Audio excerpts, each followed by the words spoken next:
Christmas 1987, Dover, Arkansas. Gene Simmons is fed up with his life and his family. A controlling man, he decided that the holiday season was the easiest and most efficient way to rid himself of all of them. But what started on December 22nd didn't end until 6 days later, and in his wake were 16 dead bodies. This killing spree is still the worst mass murder in Arkansas and the worst crime involving one family in the history of the country. This is Ronald Gene Simmons, Christmas Carnage. Hey y'all, I'm Chris Calvert. And I'm her husband, Rob Potter. Welcome to Hitched to Homicide. For better or worse. Till death do us part.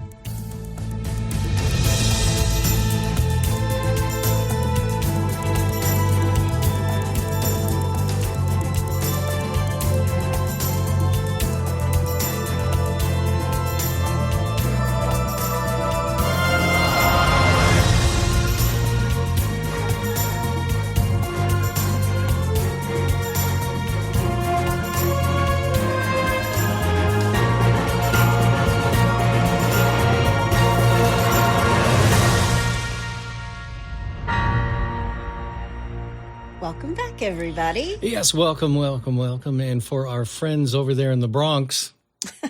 Okay. Yo. How you doing? How you doing? I don't know, is that the Bronx? Is that Brooklyn? I think they're one and the same. They're actually. not, and Okay. you're offending lots of people right now. Yo, Adrian, wherever that's from. Well, wherever you're listening, be sure to subscribe to Hitched to Homicide. Then like, rate, and review the podcast so people who love true crime just like you can find us. And if you're watching us on YouTube, hit that subscribe button below. Yep. If you want true crime with us all the time, please join our closed Facebook group, The In-Laws and Outlaws. Go to Facebook and type in H2H In-Laws and Outlaws. Answer a couple questions you're in. I post lots of photos and other information in there.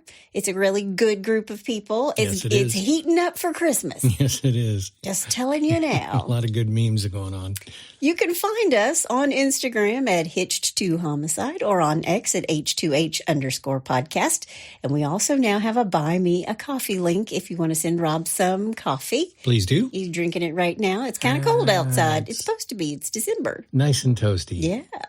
You can find that link in our show notes as well. That didn't sound like I said show notes. It sounded like I said a bad word, but I didn't. I said show notes. Close enough. You can also send us a text. The link to that is at the top of the show notes. It says, send to Chris and Rob a text. I've got one today. Oh. It's from Joliet, Illinois. Isn't that where the Blues Brothers were from? It is. We love you, Joliet. Yeah. Quote, I just love this podcast. I wish you could do more episodes a week. I'm so impatient and always want more Hitched to Homicide. Oh. Very sweet. I'm not capable of doing more than one. Yes, we're on a mission from God. We are on a mission from God, for sure. We're getting the band back together. Yeah, we are. Well, we're getting into the holiday season and the holiday homicides. Mm-hmm. This one's gruesome. Really? Yeah. Like some of the others weren't. You know, we've had somebody come into the In-Laws and Outlaws and say, I was listening and Chris was like, and this is where it gets weird. Maybe my tolerance is too high. Maybe that's what it is. Exactly. We just have a lot of dead bodies in this one. Yep. Before we get started, let me thank some sources. The Encyclopedia of Arkansas, Murderpedia, Find a Grave, the Arkansas Democrat Gazette, the Miami Herald, the Philadelphia Daily News, and About You magazine in Little Rock, Arkansas. Oh, okay. Well, you ready? I am. Let's do it. Ronald Gene Simmons. Gene Simmons, that's what he goes by. Does Peter Chris know about this? I was going to say, let the kiss comments start now. When you first started, I was like, Gene Simmons did this? Oh Well, his name is Ronald Gene Simmons. I know he's hard to get along with, but good Lord. Apparently, yeah. He was born on July 15th, 1940 in Chicago, Illinois, to Loretta and William Simmons. Obviously, no part of the group KISS. Don't send us an email, please. Please. He goes by Gene. Gene was the second of three children. He's a middle child. On July 31st, 1943, William Simmons, his dad, dies of a stroke. And within a year, his mom remarried, this time to a man named William G. Griffin, who was a civil engineer for the United States Army Corps of Engineers. And the Corps moved Griffin, and subsequently him and his mom, to Little Rock, Arkansas in 1946. Okay. It was the first of several transfers that were going to take the family all across Arkansas for the next decade. On the road again. Yeah, Arkansas is beautiful. Yeah. On September 15th, don't much care for the basketball team right now, but that's where I'll leave that one. Yeah. If you know, you know. That's for another day. On September 15th, 1957, Gene dropped out of school and joined the U.S. Navy. So I'm thinking maybe he caught that bug from his stepdad. Maybe. I don't know. You know, they were moving. I mean, I realize he was Army Corps of Engineers, but still, maybe he caught that bug, that military bug. His first station was Bremerton Naval Base in Washington State, where he met Bersabe Rebecca, she goes by Becky, Ulibarri. Becky was born in 1941 in Albuquerque, New Mexico. Her mom is May Barnum Novak, and she has a sister, Matilda. Okay. She's also got another sister. We're going to talk about her in a little bit, who's very supportive of her. All right. Becky and Gene marry in New Mexico on July 9th, 1960. In 1963, Gene leaves the Navy, and approximately 2 years later, he joined the Air Force. Wow. And during his 22-year military career, Gene was awarded a Bronze Star, the Republic of Vietnam Cross for his service as an airman, and the Air Force Ribbon for excellent marksmanship. Wow. That's called foreshadowing. No. All right, here we go. Let me see if I can do it with this hand because Scotty's in this hand. You're a man of many talents. Scotty had no idea what I was doing. There's like 3 notes in there. Dun, dun, dun. Try to do that with a dog in your left hand. And coffee in your other hand. Exactly. Gene retired on November 30th, 1979 at the rank of Master Sergeant. I don't know that much about the military, but I believe that Master Sergeant is as high as you can go without a college degree, and those guys are tough. Yep. During his time in the military, he had 7 children. Wow. His oldest son, he and Becky, his wife, had 7 children together. His oldest son is Ronald Gene Simmons Jr., so he's Gene Simmons Jr. They call him Gene Jr. Okay. He's born in 1961, just a year after his parents marry. All right. Then 2 years later, Sheila Marie is born on October 24th, 1963. Sheila will be Gene's favorite child. She is his little princess. Little princess. Okay. On January 25th, 1965, Gene and Becky have another son, William Henry Simmons, goes by Bill, followed 5 years later by a daughter, Loretta. 3 years after that, in 1973, a son, Eddie, is born, followed by Mary Ann in 1976, and finally the youngest is born in the year that Gene retires from the military. Rebecca is her name. She goes by Little Becky because she's named after her mom. She's born in 1979. Okay. Lots of kids named after other people. So we have 2 Genes and 2 Beckys just in the immediate family. Wow. So 7 kids by the time he retires in 1979. Wow. Busy man. Busy guy. And they, that's called foreshadowing. And they live in New Mexico. Okay. Now, Gene kept the kids and his wife, Becky, away from everybody. They were told what to do, when to do it. This is when they lived in Cloudcroft, New Mexico. But Gene's obsession with his little princess, Sheila, actually turns incestuous. Ooh. By the spring of 1981, it's pretty apparent that Sheila is pregnant with her father's child. Good Lord. And by the end of March of that year, 1981, she tells her friends that she is pregnant and that her father is the father of the baby. Man. She tells them that her dad had sexually assaulted her 3 different times. I think that's way low, way low. Yeah. These friends of hers went home and told their parents, who in turn let the school administrators know, and they went to the sheriff in Cloudcroft, New Mexico. Good. Now, Sheila's only about 16 years old at this time. And when the oldest of Gene's kids, Gene Jr., finds out what's going on. He called the New Mexico Department of Human Services to report incest in his family. Now, the Alamogordo District Attorney, Steve Sanders, he puts the stories together, but it was all hearsay, and it couldn't be used in court. So he subpoenaed Sheila to appear before a grand jury. And the first time, she didn't show up. Really? So he told, well, she's 16 years old. She's afraid of her dad. He isolates them from everybody. He tells them where to go and what to do. And now suddenly she's going to go testify against her dad. Yeah. Yeah. And he's probably going to go to jail. So the first time she doesn't show up. And he comes to her, the DA comes to her and says, I'm going to issue an arrest warrant for you for contempt of court. Wow. And the second time, she showed up. I would too. She testified for 2 hours, and she's obviously pregnant sitting there in court. She's crying her eyes out, saying that she didn't want her dad to go to prison. But of course, based on what she told the grand jury, an arrest warrant is issued, and Gene is indicted. But before the warrant for his arrest can be served, Gene packed up his family and moved them all to Arkansas. He vamoosed out of there. Out of there. Yep. Now, by this time, Gene Jr.'s 20 years old. He's out of high school. I think he's still living at home, but I don't believe he made the trip to Arkansas. Maybe he did. I don't think that he did. All right. And he might not have just made the cut because he called child services on his dad, right? Yeah. Yeah. I say this because, interestingly enough, less than a year later, in July of 1982, the DA, Steve Saunders, who prosecuted Gene Sr., is giving a guest lecture at the Alamogordo branch of the New Mexico State University when a student asks a question about a case against the mayor of that town, Alamogordo. His name is Frank Carr, who had been convicted of molesting 20 people. The mayor. Good Lord. But after this lecture, this kid comes up to the DA, Steve, and he introduces himself and he says, hey, I'm Ronald Gene Simmons Jr.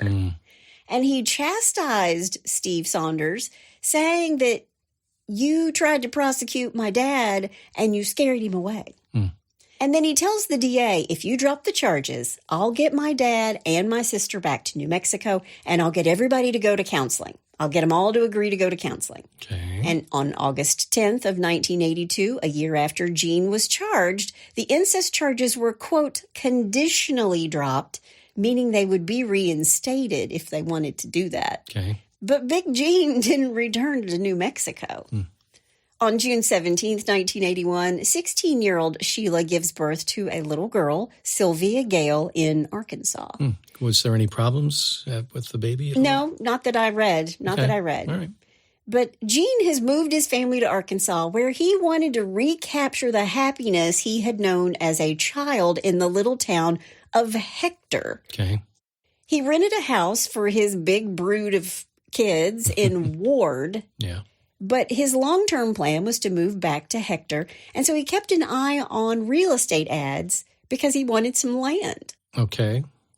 But all these kids and his wife are really still under their father's thumb and the husband's thumb, Right. Gene's thumb. Right. The family remained just as isolated as they were in New Mexico. They weren't allowed to answer the front door unless Gene was there. What? Yeah. And remember, this is the 70s. We answered the phone, we answered the door, we answered everything back then. Yeah, we lived out in the country, and every time a car drove by the country road, we'd all get up and look out the window to see who it was. I'm serious. Who's coming? That's how far out in the country we lived. Yeah, I mean, and this is, they're living in a pretty rural area too. But Gene found a job as a file clerk for the Veterans Administration Medical Center in Little Rock. But soon afterward, he went to work for the recruiting office. And by this time, he's having some serious financial problems because he still owed thousands of dollars on a mortgaged property in New Mexico. And he's not earning enough money to support Becky and the 6 kids who are still living at home with him. Yeah. And those children included Sylvia Gale, his incestuous granddaughter and daughter. Jeez. Yeah. That's messed up. And I got news for you.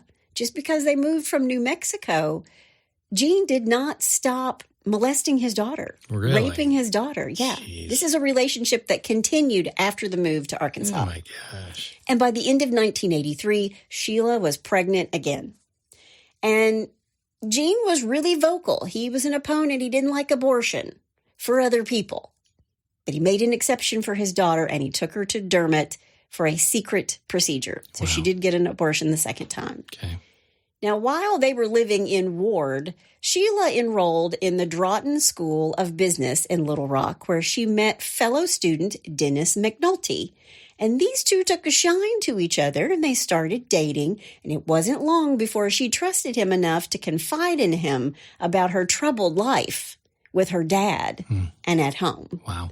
Meanwhile, Gene continued to search the newspaper ads for property for sale in Hector and even made a trip there, but he finally had to settle for a place just outside of Dover, 12 miles away from his childhood dream town. And he called their new home Mockingbird Hill and named the lane, the drive up to where they're going to live, Little Princess Lane, in honor of Sheila. There's so many creepy things about this story already. We haven't even got to the murder. I know. Yeah. But let me tell you what. This property was a pit. This place was a pit. And he kept the kids and his wife, Becky. They're once again secluded. You really couldn't see the house. Well, it wasn't a house. It was two mobile homes cut apart and then put back together again. And you couldn't see them from the road. Wow. And even the school bus driver in Dover, Arkansas, where they lived, said that he, quote, he kept that barbed wire fence across the dirt road up to his house closed up all the time. Man. I would drop the kids off and watch them crawl under the barbed wire fence, or if they opened it, they would always fasten it behind them, end quote. Sounds like heaven. So you got to know if your bus driver is worried about you, there's a, I mean, it's a small town. I get it. The bus driver probably knew everybody, but he was worried about these kids. Yeah. Gene kept a tight rein on his wife, and he would sleep and eat and spend his time alone in his own room, which was cluttered and dirty and smelly. It was like a hoarder's house in that room, just in that one room. That's where he would hide out. Right. On the property, he kept chickens. They had 14 acres, and he had a pond on this very secluded plot of land. Had a pool and had a pond. Pond be good for you. Sorry. But he's not just ordering everybody around. He's putting everybody to work, even these little kids. Yeah. They would do all the chores around the farm, like carrying big rocks up the drive or lane when it was really wet and muddy from the rain. They'd carry these huge rocks up this long lane to shove it in the ruts so they could drive up the lane. What a childhood. Yeah. Jeez. Gene put up a handmade, extremely tall fence that was 9 feet tall in some areas. Yeah. And like I said, their home was 2 trailers, Jimmy rigged together, Jerry, Jimmy, whichever one. Billy rigged. It's all rigged together to make one home. And in my mind, I was picturing it put together with duct tape or something. Yeah. Because get this, they had no running water or indoor plumbing. What? And they had a mailbox, but I read that they sent no mail and they got no mail. This guy definitely wanted to be off the grid. Yeah, I guess. Wow. But they're all afraid of him, wife and kids. And the friends of the children who were allowed to enter the house said that he was really strict. And even the little kids would help him cut wood and would bring him his motorcycle boots and jacket before he left for work. They're like his little minions. Yeah. But his beloved daughter, Sheila, was changing. She was growing up. She wasn't as compliant as she had been. And now she's in love. And the object of her affection wasn't dear old Dad. Yeah. And when she announced her plans to marry Dennis, Gene was pissed. Oh, man. He felt betrayed. How could she? After all he'd done for her, didn't she realize that he adored her? He's furious. Wow. But for once, his will is not going to be done. Right. Because Sheila became Mrs. Dennis McNulty in September of 1984 and moved in with her new husband to his hometown of Camden. Now, Gene's love turned to hate very quickly, and he told Sheila, "I'll see you in hell." Wow. He doesn't mean it. Yeah. So Sheila's gone and married. Gene Jr., the oldest boy, is gone, and he is now married. Big Gene's kingdom is like shrinking down to nothing. Right. And soon his son Billy is out of the house. He gets married too. He marries a girl named Renetta Lynn May. So who's left in this house? Loretta, who's now in high school. And what do you think Gene does? I'm thinking you can't change a leopard's spots. Well, he tries to substitute Loretta for Sheila, but his second oldest daughter was smarter. She's a lot more independent. And Loretta, who had made friends at school, was openly sarcastic about her dad. He didn't like it one little bit. Like, she would talk back to him. Right. And she never let him do to her what he had done to Sheila. Well, she learned how devastating it was for her sister and what she went through. And then, of course, they moved, too. Yeah. And the people in this town who knew Gene said that he was strange and brooding with a pot belly and a bald, pointed head. Strange and brooding. So he wasn't on the cover of GQ, is He what you're was saying. not. And one article said that his bitterness, quote, festered like an old war wound, end quote. Wow. Now, I said, he told Sheila, I'll see you in hell. Right. But he would make her these cassette tapes that he would send to her. What? And then there would be like music playing in the background. It would be like You Were Always on My Mind, like Willie Nelson playing. And in the background, so it's like he's got the music playing, but he's recording himself crying with the music in the background. He's sobbing, and he's sending these to Sheila. Dude. That's why I said, I'll see you in hell. Yeah, no. Wow. But as far as Gene's work life, well, he's failing there, too. Everywhere he went, he was known as a sexist asshole who would try to flirt with his female coworkers and basically sexually harass them. Wow. He started out as a records clerk for the VA, then a waivers clerk for the Army Recruiting Center in Little Rock. Then he was a janitor for a pickle company in Atkins, Arkansas. Can you see that on your resume? So company. what was your last employment? I was a janitor in a pickle factory. Rob loves a good pickle. Actually, only if they're sweet and hot. He brought them home from the grocery the other day. Look, I got myself some pickles. Yeah, I mean, there's like, no food honey. There's no food that I won't eat except pickles, unless they're sweet and hot. Yeah, but of course he pulled them out of the bag. Look, got myself some pickles. I treated myself. All right, honey. A lot of people get ice cream or You donuts. got that too. Well, that's true. I cannot lie. But he's a janitor at a pickle company. He's not making enough money to support his wife and the 5 children who still live at home, as well as his property in Arkansas and the mortgage in New Mexico, right? It doesn't sound like a well-thought-out, reasonable guy. No, and they don't have, running water, and they don't have a toilet, and they're duct taped together, right? Yeah. There wasn't even Gorilla Tape then. Yeah. Rob's favorite. It is. It's the best. But by 1985-86, Gene is working 2 jobs, one at Sinclair Mini Mart in Russellville, and also he was a clerk at a freight outfit, Woodline Motor Freight. And a couple of things happened at this job, happened at both jobs, but at the motor freight place, first off, Gene's working for a female supervisor. Okay. You can imagine that went over like poop in a punch bowl. Yeah. It was something he'd never had before. He's not the kind of guy who likes to take orders from women. He and I would get along so well, wouldn't we, honey? Yes, dear. Lord have mercy. Oh, man. But he's not used to taking orders from women. Her name is Joyce Butts. That's his boss. And while he's working for Joyce, he was the clerk with the least seniority. And when Gene would screw up, Joyce would tell him so. Mm-hmm. And she had the absolute gall to correct him and criticize him for not doing something correctly, and even went as far as to enter a notice of reprimand in his personal file. That's going on your permanent record. Do you remember that when you were a kid? We're putting this on your permanent record. Oh, yeah. Try to get in college with that. I think the only permanent record you have is criminal and with the IRS. Yeah.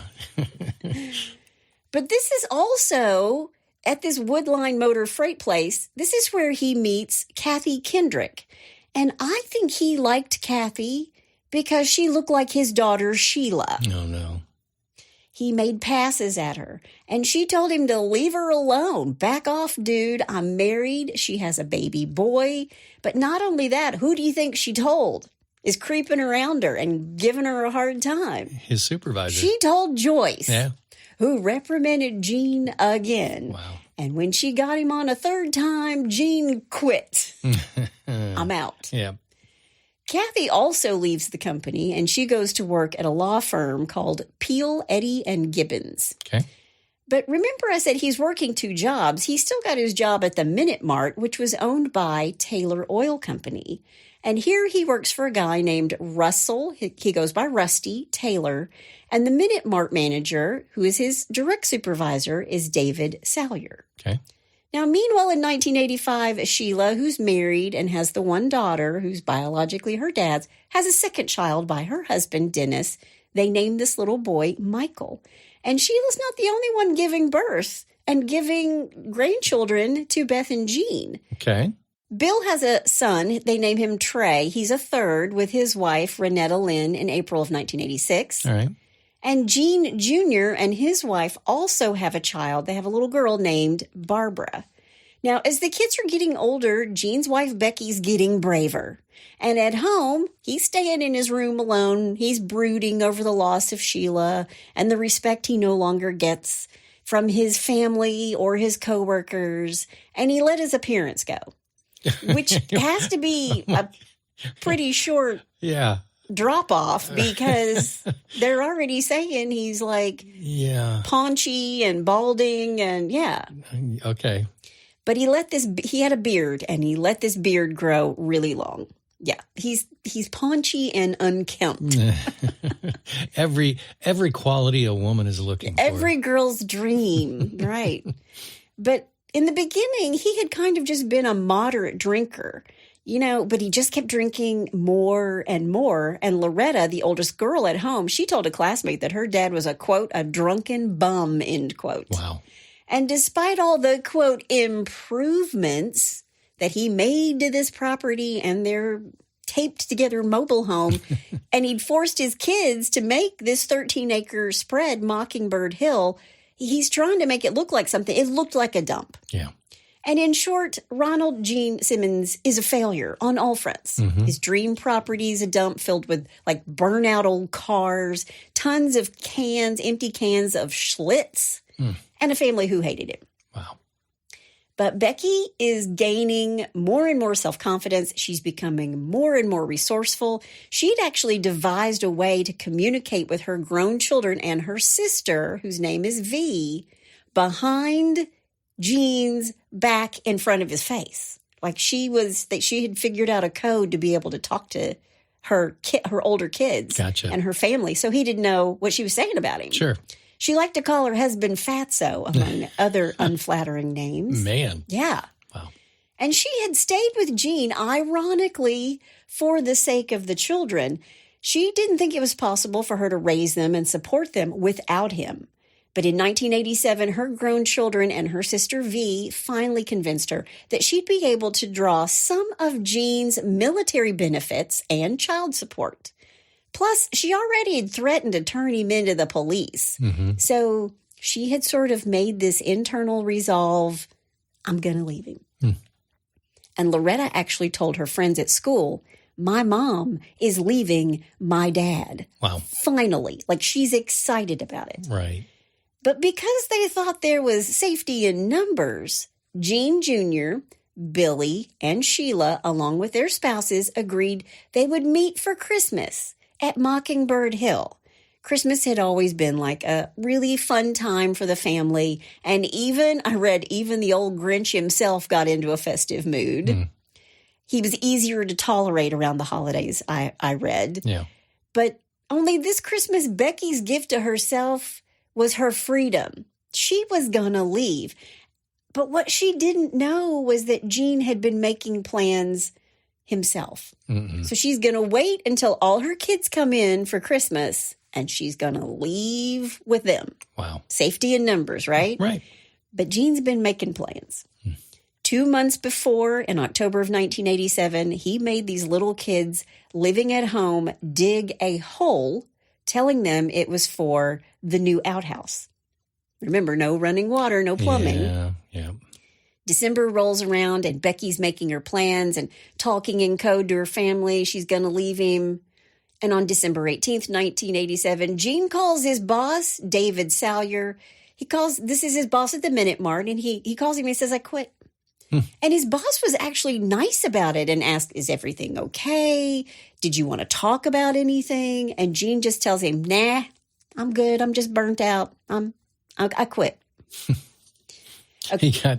He's burnt out from working at the Minute Mart. Drinking his Schlitz. Oh, boy. Okay. Now, according to neighbors at this point, the Simmons home looked like a, quote, an encampment under siege, end quote. They had canned goods and bottled water and hundreds of plastic jugs all around the property. The phone had been cut off. There were these no trespassing signs everywhere. Cinder blocks were holding up the house. Basically, it's a Halloween movie when you get lost out in the country. Yeah. And that's the only place you can go for help. Sounds like it. 4 days after Gene quits his last job at the Minute Mart, it's the morning of December 22nd, 1987. There's a Christmas tree in the trailer with presents under it. The kids are all excited because it's the last day of school before Christmas break. And Gene's oldest son, Gene Jr., and his little daughter, Barbara, were already at the house for the holidays.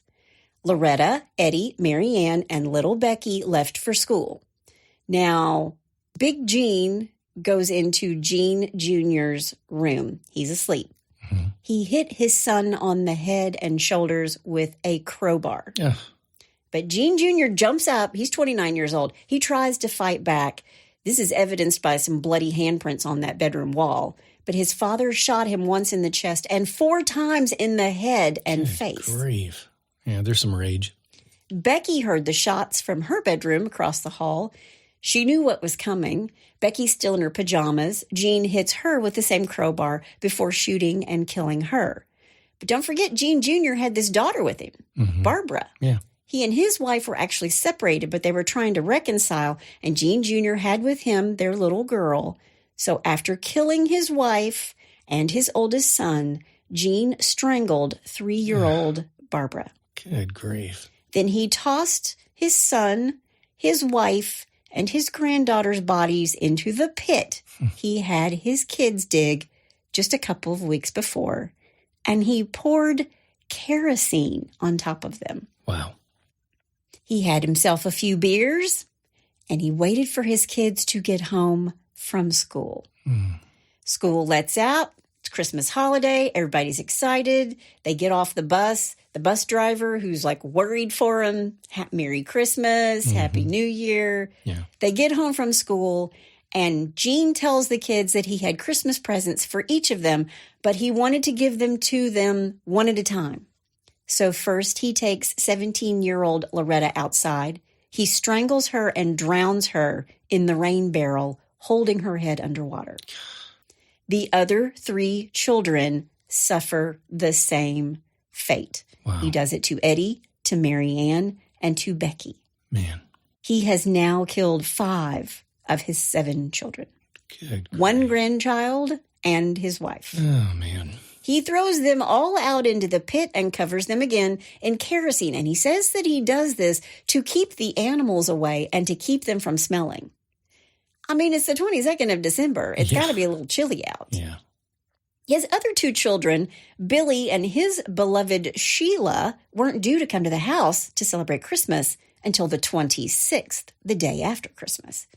So Gene just waits it out for 4 days with his family dead outside his house in this pit. And he's got the Christmas tree in there with presents. Wow.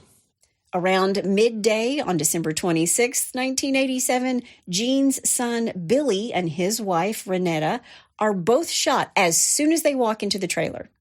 And they have with them their 20-month-old son, Trey. Oh, no. And Gene strangles him, drowns him, wraps him in plastic, and put him in the trunk of an abandoned car that's What? just sitting on the property. Why'd he do that? Why did he do any of this? Yeah, it's true. It's true. But man, there's no rhyme or reason for any of this, but to wrap him. Yeah. Okay. He lays Billy and his wife out in the trailer.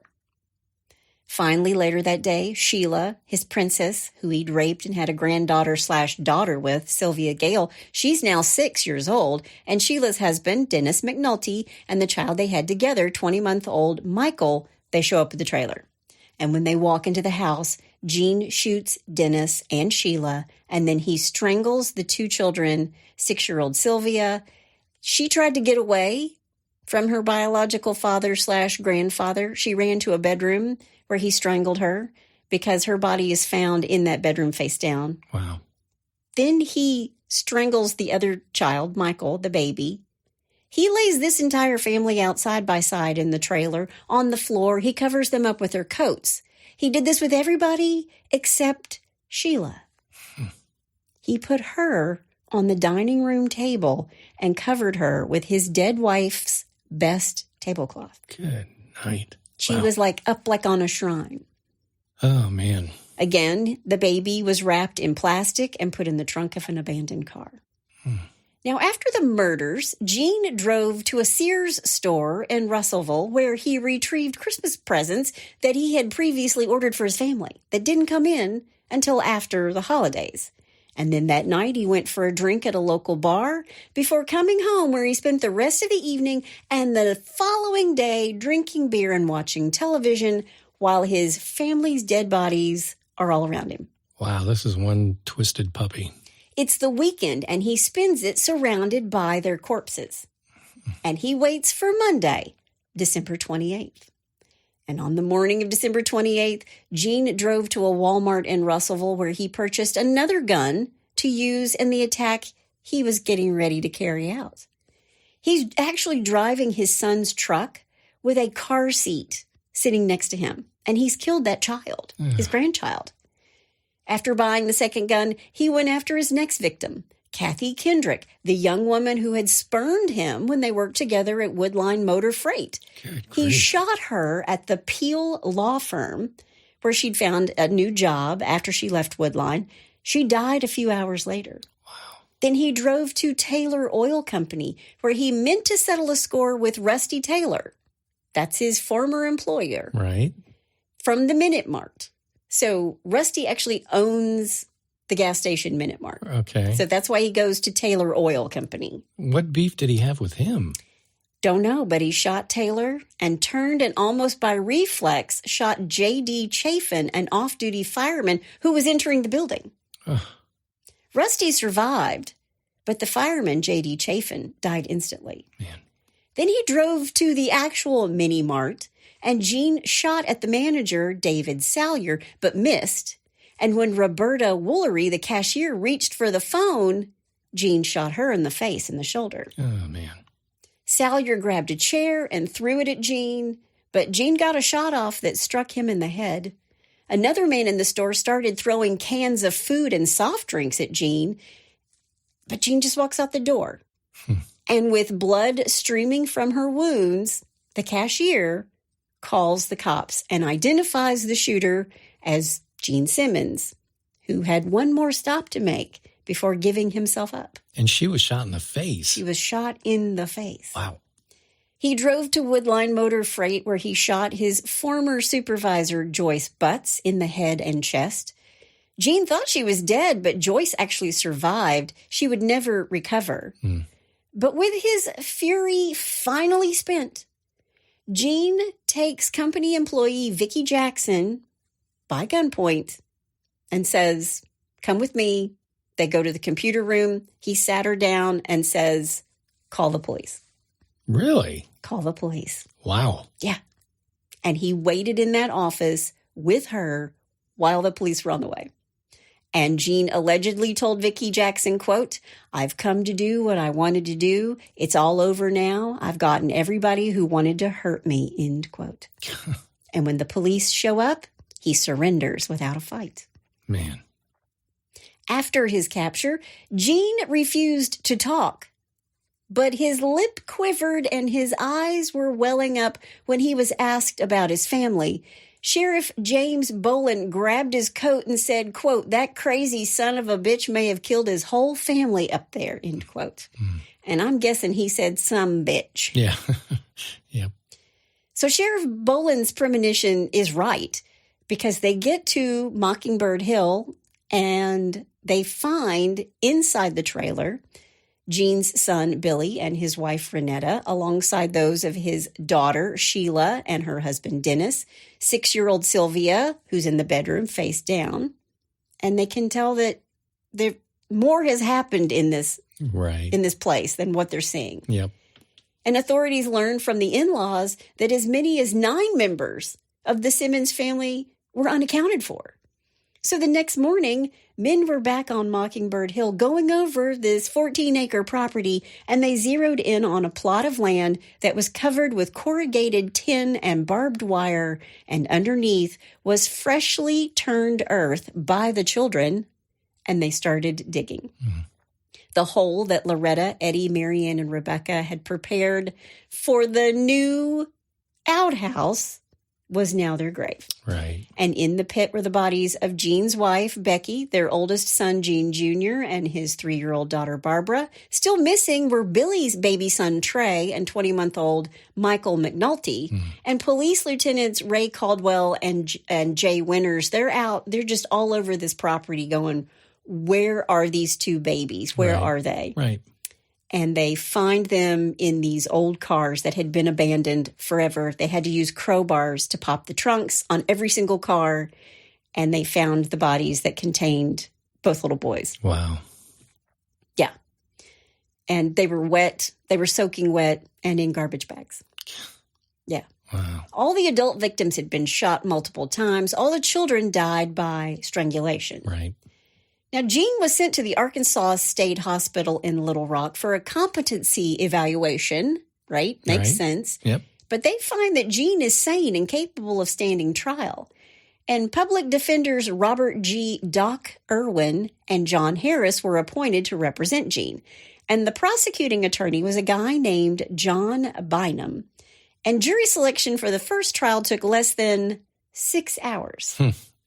Now, he tells his state-appointed attorneys he didn't want to plead insanity. Instead, at his first trial for the murders of Kathy Kendrick and J.D. Chafin, that's the fireman, right, he read a statement requesting the death penalty. And he got it. Really? Yeah. Wow. He received another death penalty sentence for the annihilation of his family. But he didn't want to talk to anybody. He didn't want to give a reason why, but he reached out to one reporter. Her name was Ann Jansen. She was a news reporter for KTHV-TV in Little Rock. And when Gene saw her from his jail cell... Let me guess. Did she look like his daughter? She looked like Sheila. Yeah. So he wrote to her on October 24th, which was Sheila's birthday, and Jansen sets up a series of in-person interviews with Gene. She described him as, quote, intense and, quote, compelling. By this time, he'd had a long beard. He has this long beard. And she's asking him, do you miss your family? And he says, yes. Do you feel remorse? Yes, of course. Have you considered suicide? He said that he had, but he was afraid if he shot himself, something might go wrong and he would be left alive but incapacitated. He knew he had made a mistake using the .22 caliber gun. That was his mistake. Okay. Because it was too small to do the job, which is why he shot some of the victims so many times. That's why everybody had so many gunshots. Yeah. Wow. He was bizarre. He was, quote, extremely paranoid, end quote. He thought his cell was bugged. And this news reporter, Jansen, came out of the meetings feeling drained. Quote, it was like your brain ached, end quote. Yeah. But she looked at him and said, quote, will you ever tell us why? And he says, quote, I'm not going to comment on that, end quote. So he never admitted. Never said why. Wow. He admits to it. No, but I meant he never admitted to why he... He never gives his motive. So Ronald Gene Simmons was convicted on May 12, 1988 in the Franklin County Circuit Court for the deaths of Kathy Kendrick and J.D. Chafin. He was found guilty of 14 counts of capital murder and the deaths of his family members on February 10, 1989 in the Johnson County Circuit Court with Judge Patterson presiding. And D.A. John Bynum offers up this possible motive when he presented an undated note that was discovered in a safety deposit box at a Russellville bank after his arrest, after they arrest Gene. Okay. And the letter seemed to indicate this strong love-hate relationship between him and Sheila. Right. And after the judge ruled that the letter was inadmissible, Gene lashed out at the DA and punched him in the face. Oh, man. And then unsuccessfully struggled for a deputy's handgun. This is all happening in court. Jeez. And officers rushed him out of the courtroom in chains. Gene was sentenced to death by lethal injection on March 16, 1989. He again waived his rights to an appeal. But the guys who were on death row were not happy about this, because it was setting a precedent. Right. They wanted him to appeal, and he didn't want to appeal. Right. So they're trying to say he's not competent enough to say that he needs to appeal. Right. And on March 1st, 1989, Gene was found competent to waive his rights to appeal his conviction. However, the filing of Whitmore versus Arkansas challenged this right, and Reverend Louis Franz and Jonas Whitmore contended that Gene, using his right to refuse appeal, in fact jeopardized the appellate rights of other death row inmates. Are you kidding me? No. Wow. By a 7-2 vote, this goes all the way to the Arkansas Supreme Court. By a 7-2 vote, the Supreme Court justices threw out his appeal. However, the ongoing legal proceedings had prevented the execution of Gene from being carried out. So he had an execution date. But because of all this paperwork, they're like, no, let's hold off. And Gene was actually watching television and eating what he thought would be his last meal when the news of his stay of execution was announced by Governor Bill Clinton. Oh, really? Yeah. On May 31st, 1990, Governor Bill Clinton did in fact sign Gene's second execution warrant for June 25th, 1990. This was the quickest sentence to execution to death time in the United States history since the death penalty was reinstated in 1976. And well-deserved. Yeah.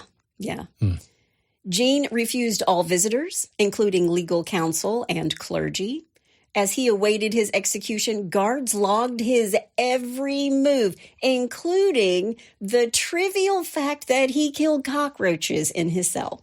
I'd kill the cockroaches in my cell, too. Exactly, whether you murdered anyone or not.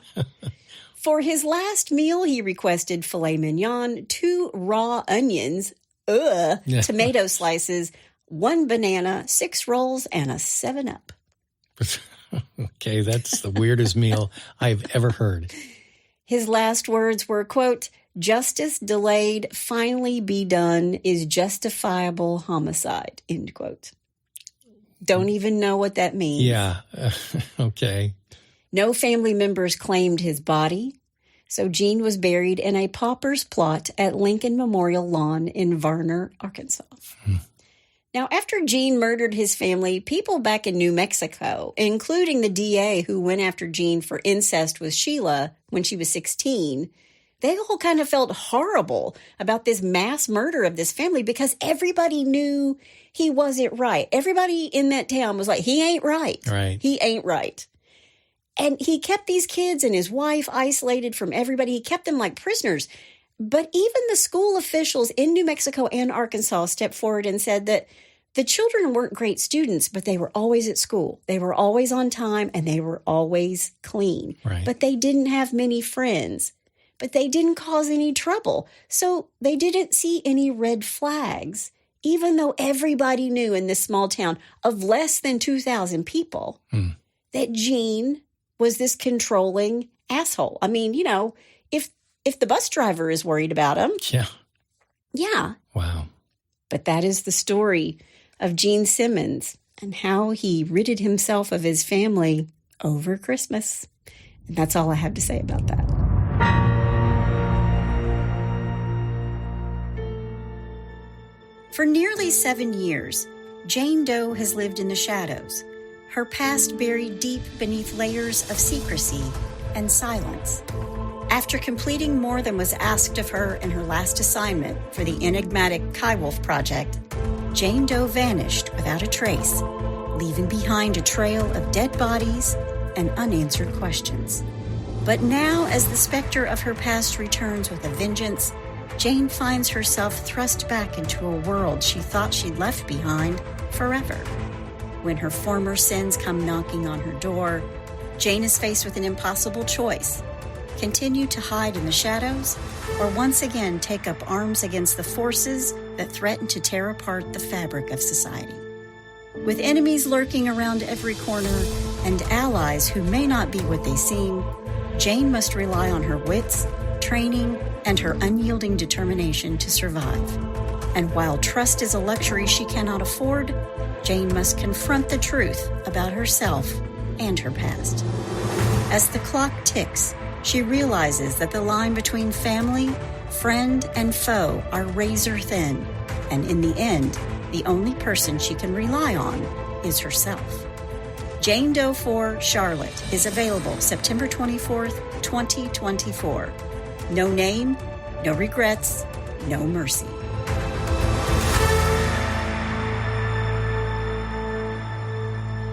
It's just amazing to me the depravity and the evilness of a single person. I mean, there was no selfishness. And there's no rhyme or reason to it either. He was taking out everybody who had done him wrong.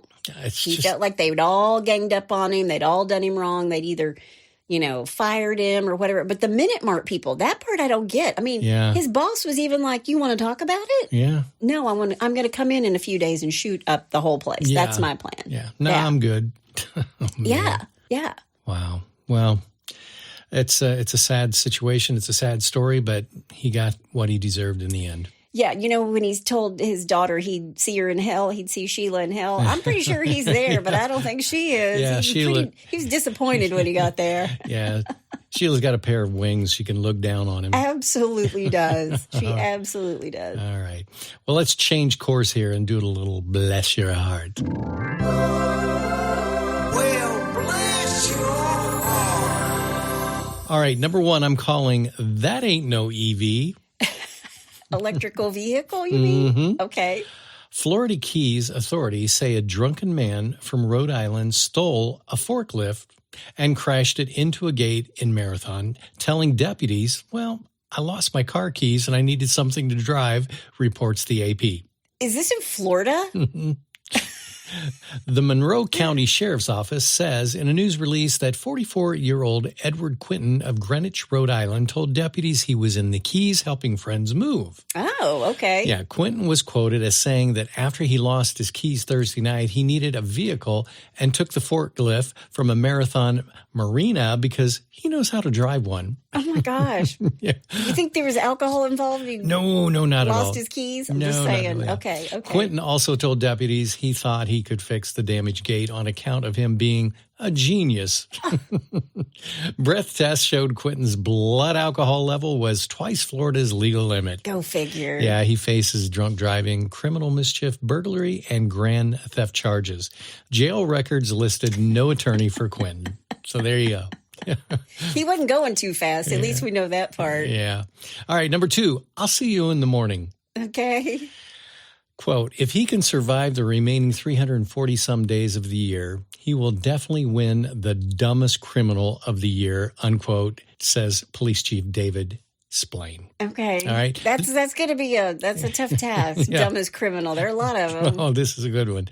The dumb criminal in question is Pennsylvania 17-year-old Jason Hayes, who is charged with kidnapping and robbing an old woman at gunpoint. Oh, that doesn't sound good. Well, it gets better.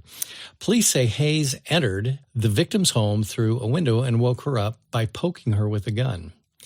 When she didn't have any cash to give him, he allegedly made her drive to an ATM. Police say he wanted $2,000, but the ATM would only let the victim withdraw $460. Oh. Yeah. Hayes allegedly held the victim and her husband at gunpoint in their kitchen for another hour or so before telling the victim to meet him in a parking lot the following morning with $1,500. Quote, not that we would believe that a robber would have ever shown up for a scheduled appointment, but it was something we had to cover, quotes, Officer Splain. This older couple are like, okay, so you might have gotten into our house. Yeah. You might have held us at gunpoint. Yeah. But we're not stupid, and you are. Yeah. Well, not only did Hayes show up, but he was wearing the exact same clothes the victims described from the previous morning. Yeah. Unfortunately for him, it was the police and not the victims who were waiting for him. According to Fox, Hayes allegedly had $363 and what appeared to be the victim's watch on him when he was arrested. Police say Hayes threatened to kill the couple multiple times, including if they went to the cops. They are, quote, scared to death of him. Yeah, they really are. What did he spend the money on? I don't know. Well, Hayes is facing 11 charges, including robbery, kidnapping, in connection with that incident. So, yeah, he's pretty much screwed. 17, though. Yeah, well, yeah, they're going to try him as an adult? We'll find out. Yeah. All right, number 3, and finally. Yes. Well, I didn't see that one coming. You like that title. I do. Authorities say they visited a North Carolina home this week after receiving a tip about a crime, but the crime they found wasn't the one that Kobe Xiong, that's how you pronounce it, it's a Chinese name, Cody Xiong. After a tip came into police last week, possibly related to cockfighting operation. Oh, no. Yeah. Per the Charlotte Observer, which I know that well because I used to live there now. An officer knocked on the door of Xiong's home near Claremont on Tuesday, Catawba County Sheriff's Coy Reed tells CBS News. Okay. Whatever the officer was looking for, Reed says it wasn't what he soon found, according to police, when Xiong opened up the door. Okay. He saw the officer and simply said, quote, I guess you're here about the opium. Oh. It was only then police say they discovered poppy plants spread across an acre land behind Xiong's home.